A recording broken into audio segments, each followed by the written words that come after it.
మీలాదున్ నబీ. ఇది ముహమ్మద్ సల్లల్లాహు అలైహి వసల్లం గారి పేరు మీద అభిమానంతో గౌరవంతో జరుపుతున్నటువంటి పండగ. అయితే ఇస్లాం ధర్మంలో ఏదన్నా పండగ ఉండాలన్నా వద్దనుకున్నా ముహమ్మద్ సల్లల్లాహు అలైహి వసల్లం గారి ఆమోదము తప్పనిసరి.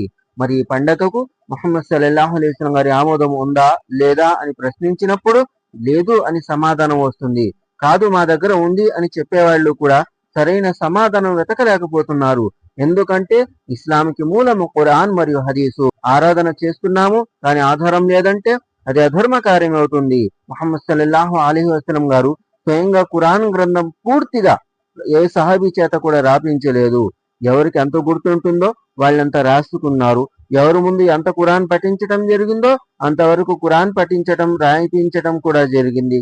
కాకపోతే పూర్తి ఖురాన్ గ్రంథము ఎవరి వద్ద కూడా సంపూర్ణంగా లేనే లేదు. మరి ఎప్పుడు రాశారు? ముహమ్మద్ సల్లల్లాహు అలైహి వసల్లం గారి మరణం తర్వాత సహాబాలు వాళ్ళకు అవసరం వచ్చింది, ఇక ఇంకొక వాక్యం వచ్చే అవకాశం లేదు కాబట్టి ఖురాన్ గ్రంథాన్ని సంపూర్ణంగా రాసుకున్నారు. అంటే ప్రవక్త గారి కాలంలో లేనిది సహాబాల కాలంలో ఏం మారింది అంటే ఏమీ మారలేదు. హృదయాల్లో ఉన్నటువంటి ఆ ఖురాన్ గ్రంథాన్ని పుస్తకం ఎదురుగా రాసి పెట్టుకున్నారు అంతే. మరి ముహమ్మద్ సల్లల్లాహు అలైహి వసల్లం గారి కాలంలో అజాన్ ఉండేది. 5 పూటల అజాన్ మసీదుకు రావటం కోసము. అదే అజాన్ పండగలకు కూడా రంజాన్ మరియు బక్రీద్లకు కూడా అవకాశం ఉండేది. కానీ ప్రవక్త గారు ఆజ్ఞాపించలేదు, ఆమోదించలేదు. అందుకు గాను ఈనాటికి కూడా మనము మసీదుకు రమ్మని ఆహ్వానిస్తున్నప్పుడు అజాన్ ఇస్తున్నాము. కానీ రంజాన్ పండగకి, బక్రీద్ పండగకి, పండగ నమాజ్కి వెళ్ళేటప్పుడు అజాన్ ఇవ్వటం లేదు. ఎందుకు? ఎక్కడైతే ఆ నమాజ్ కోసం ఆహ్వానించామో ఇక్కడ కూడా అదే నమాజు కదా, కానీ ఆహ్వానించట్లేదు ఎందుకు? ఎందుకంటే నేను ప్రవక్త గారు నేర్పించలేదు కాబట్టి.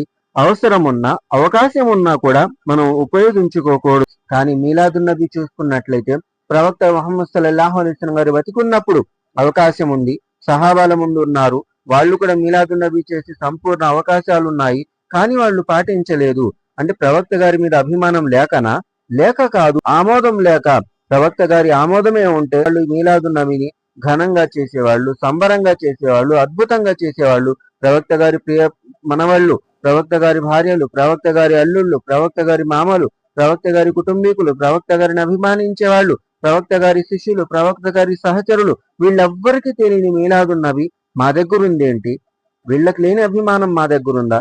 వీళ్ళకి లేని గౌరవం మాకుందా? అంటే ధర్మం ఏదైతే ముహమ్మద్ సల్లల్లాహు అలైహి వసల్లం గారు ఆమోదించారో అంతవరకే. అల్యౌమ అక్మల్తు లకుం దీనకుం అని అల్లాహ్ సుబ్హానహు వ తఆలా ఎక్కడైతే ముద్ర వేసేసాడో అంతవరకు మాత్రమే